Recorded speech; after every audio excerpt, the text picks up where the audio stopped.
Kung naghahanap kayo ng idea na quick and easy dinner para sa mga anak nyo, ay ito na nga, Zay, kasi isa din to sa pinaka-paborito ni Ellabel. Ipapakita ko sa inyo step by step kung paano ko nga ito niluluto, Zay. Sobrang bilis lang nito, Zay. After 15 minutes, meron ka ng dinner para sa anak mo. So, pasta nga ito, Zay, no? Pero healthier version para sa inyong mga anak. While ginisa ko muna itong beef at lutuin, so ayan, pinakuluan ko din to. Ating choice of pasta for today na merong spinach. So, brown na nga ang ating beef, Zay, at lagyan natin ng chopped tomato. Tomato. Ay, ambot. Basta mauna to, Zay. At after nga, nilagyan ko na din ng beef cubes kaunti para meron namang lasa. Tapos, lagyan din natin ng oregano and garlic powder. O, ayan, for sure, meron kayo niyan sa kusina. So, ito nga yung pampalasa, Zay. Lagyan natin ng soft cheese. Kayo na yung bahalang magtansya. Yung nilagay ko lang ay 1 tablespoon. Tapos, nag-grate lang ako ng cheddar cheese. O, diba? Sobrang sarap na. Grabe. Nga pala, ito na din yung dinner namin, Zay, kasi paborito din namin to ni Dudong. At naluto na nga yung pasta na atang pinakaluan. So, ayan, i-mix nyo lang siya together. Together again.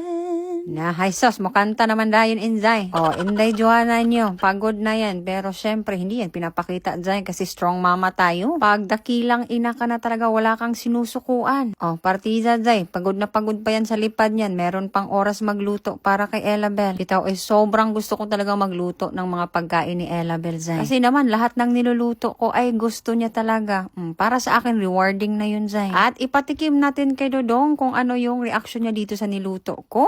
Diba? Approve kay Dodong. Thumbs up talaga. Lalo na kay Ellabel kasi paborito niya talaga to, Zay. And dinner is served. So, pinakain ko na si Ellabel. Tingnan nyo naman, Zay, dako kay siya nga. Nawala yung pagod ko pag nakikita kong si Ellabel ganyan kumain sa mga niluluto ko. So, kung meron kayong mga anak, Zay, itry nyo na tong recipe na to kasi for sure, ubos yan, Zay. As you can see naman. Asha, see you next time. Bye, be kind.